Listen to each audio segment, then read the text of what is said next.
Hi, everybody. Jason with the Open Door coming to you with our second ever video check-in. New thing we're doing as part of our newsletter series. Last time, Michael and I were in the pantry giving you an update on things happening in the new building. And this time, heading into the holidays, we're doing a slightly different series or a snapshot. We are joined today with one of our good friends named Ashley, who's going to share a little bit about her story of utilizing the Open Door for support. And we're going to let you sit in on that conversation and hope that it helps inform your perspective about challenges in life and hopefully informs your work about the Open Door and why your support is so important. So without further ado, we'll get into it. Hi, Ashley. Hello. Thank you so much for joining us. Thanks for having me. This is fun. So, Ashley, I got to tell you, I'm really appreciative that you're willing to sit with us and share your story. That's really hard to do. Just to go full disclosure. So, growing up, my mom and I, single parent household, she struggled and she needed a lot of support. The difference is my mother would rather die than let anyone know. They could find us in the Open Door pantry shopping and she would swear that we did not need help. So the willingness that you have to share your story to me is remarkable and it's very brave. I just want to thank you for joining us today. I'm grateful that I can be here to share my story, and hopefully it shines a light on what others might be going through. Because raise your hand if you've never needed help, right? Mm-hmm. Everybody needs help. Well, before we get into your help, tell us, you have just a wonderful, delightful family. Tell us about your husband and your son. So my husband's name is Daniel. We've been married for 5 years now. We just celebrated our 5th anniversary. We have a 2-year-old named Theo. He's a little ball of energy, and my nickname is Hurricane Theodore for him most days. And then we have 2 cats named Noah and Harrison.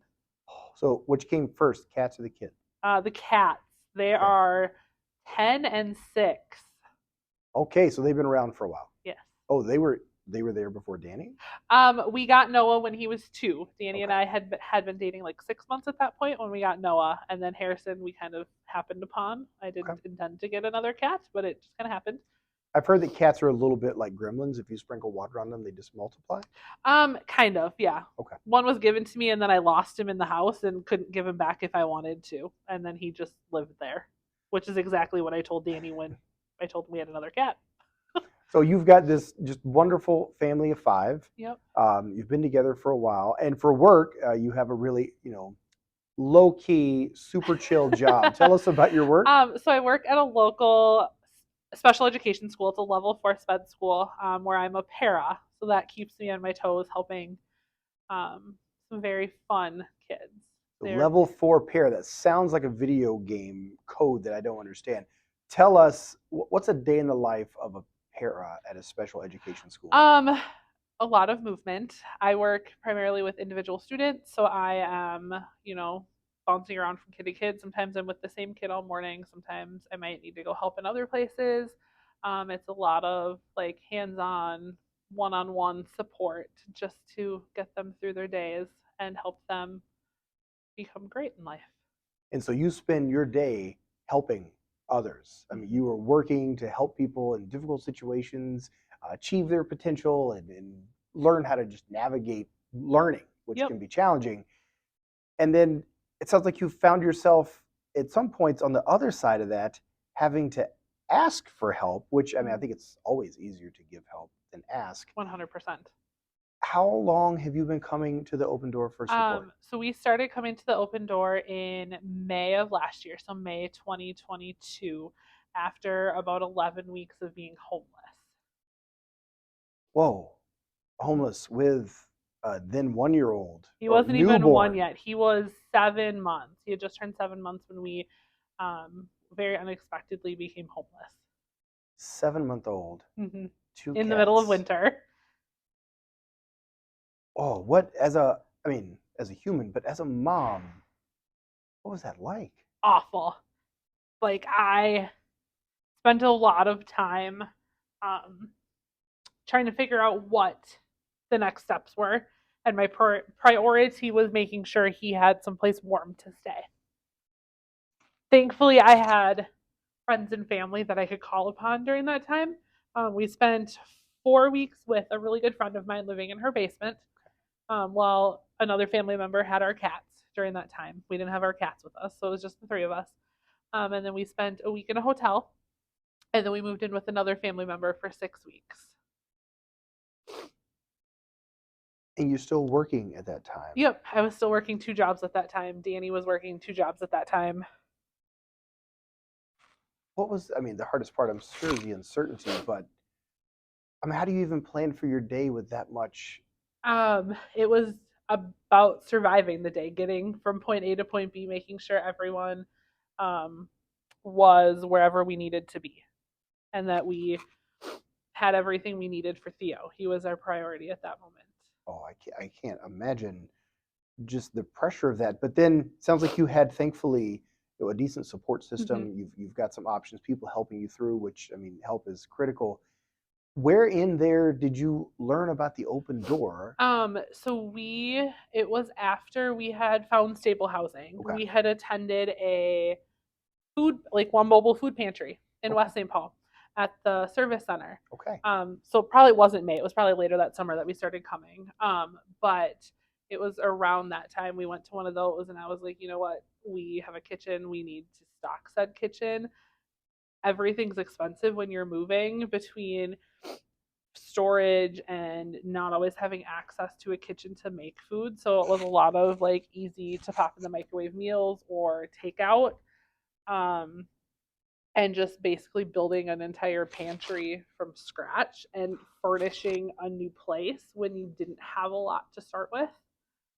So I had never been to the open door. I'd heard about it, and I was like, you know what? I got to do what I have to do for my family and for Theo. And I made the call to make the appointment. Knowing of something and doing something are very different. Mm-hmm. How hard was it the first time you had to walk through the door?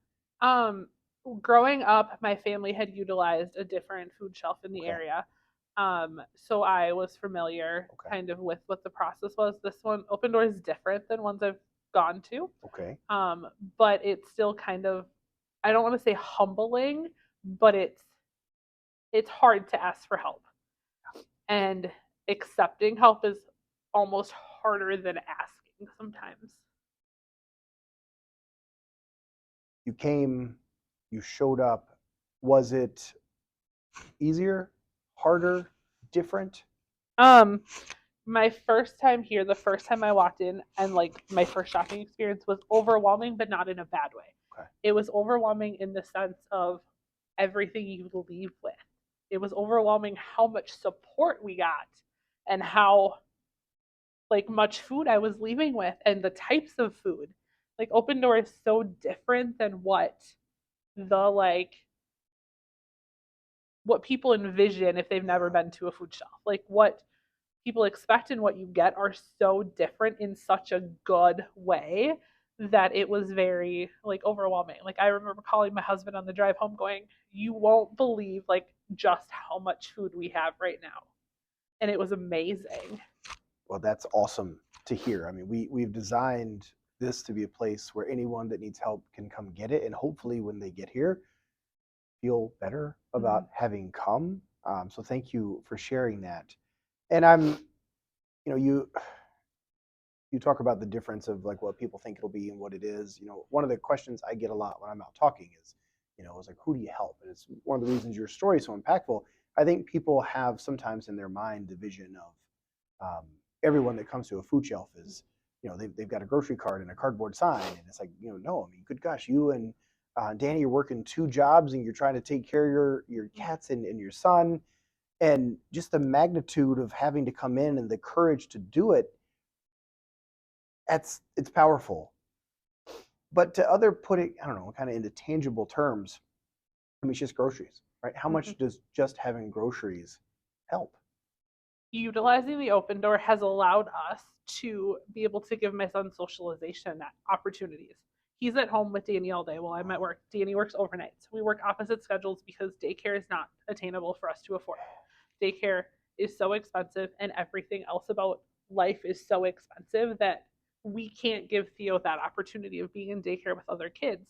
But by utilizing the open door, we can put our son in like swim lessons or a soccer class or a music class, or he's around other kids his age, or even he's in a parent day out program at a local church.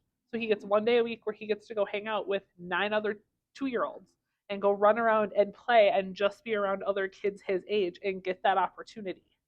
And by like Open Door helps us achieve that. Yeah. And it also gives you like 5 minutes, maybe not to have to deal with the hurricane. Yes. That is yes. Theo. Until I come home and then he's helping put away all the groceries. Which is good. You're training him Yes. right Yep. to be a helper. So if we have lots of people that watch our content, and some of the folks, they're supporting and they're helping, Yeah. but some of the folks out there, and I know I've talked to them, Yeah. are right there on that edge Yep. of, maybe we were so supporter and now our life situation has changed. We've got someone that's listening right now and they're, on the edge or feeling embarrassed or not wanting people to know that they might need help. What would you tell someone that is really in a tough spot in thinking about asking for help? It's okay to ask for help. It can be terrifying, and there's such a stigma attached to utilizing like food shelves and asking for help or those kinds of things, and there shouldn't be. Like, you have to do what you need to do for your families and for yourself, and who cares what other people think. You got to do what you need to do, and it's as simple as that. And having kids, that's what has like having Theo has taught me that I need to do what I need to do to make sure I'm the best for him and what's best for him. And what's best for him is being fed. Yep. And being loved and taken care of. Yeah. And so I thank you again for sharing your story, but I just want to commend you for the courage it takes to just bust your butt to take care of your kid and swallow your pride and come and ask for help. I'm so grateful that you found us. I'm glad that we were here. And I'm really grateful to hear that it allowed you and Danny to give Theo some opportunities he might not have otherwise had. I know you've got an appointment a bit, so I'm going to let you get to it. We'll pause our conversation there. It's been such a delight to chat with you. And I hope that all of you watching have enjoyed the honesty and just the genuine nature of our time with Ashley. If you're a supporter of the Open Door, I hope this gives you insight into just how important it is that every day we're here and that we are doing all that we can to make food that is nourishing, that is healthy, making it available to anyone in our community that needs it. As you know, since we've moved into our new building, we've created nearly 1,000 new opportunities every month for families like Ashley's and others to make sure they have the food to give their kids socialization opportunities so they can pay their rent, so they can make their life whole, so Ashley can go and help some of the most challenged kids in our community become active members of society. Your support is vital. We are so grateful for you, your support. Thank you for taking the time to listen. As last time, if you've got things you'd like us to spend time on in an interview coming up next quarter, give us a shout out. Drop us a line on social media or an email, and we'll see you in a couple months. We look forward to seeing you this holiday season for your fund drives. You need information. It's all online. If you know someone you think could be moved, take the time to share this video. Share your appreciation for the Open Door. And together, we'll continue doing more for everyone in our community that needs it.